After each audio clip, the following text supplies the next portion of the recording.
Hello，大家好，我係大小姐啊。各位老友記，真係唔好意思啊。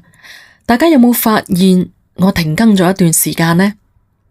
實情呢，就係因為某啲內容同平台嘅規矩呢，就唔係幾夾，咁所以就俾平台要求要整改啦。我知道好多人喺度等緊大小姐返嚟繼續講故仔嘅，咁我而家呢，每日都喺度加急整改緊噶啦。咁點改法呢？首先團隊會再審一次所有嘅稿件啦，咁確保冇違規嘅字眼同埋畫面。其次就係團隊會幫手複核，保證每一個出鏡嘅內容都要符合返平台而家嘅最新要求。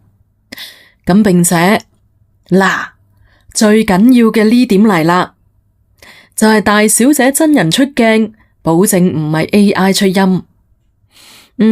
咁希望各位老友記仲係好似以前咁啦，錫住大小姐，繼續支持大小姐。咁我應承大家，我會盡快咁搞掂晒啲審核，一恢復啦就會馬上更新故仔噶啦。咁呢段時間鍾意大小姐把聲嘅，咁平時要大小姐把聲嚟氹你瞓覺嘅嗰啲老友記，先聽住啲舊嘅作品先啦。因為舊嘅作品都會陸陸續續咁喺原作品上度添加大小姐嘅真人視頻噶啦。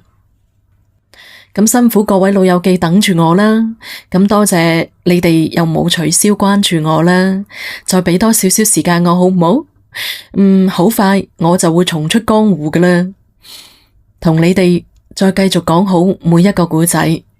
咁喺呢度再一次多謝各位老友記。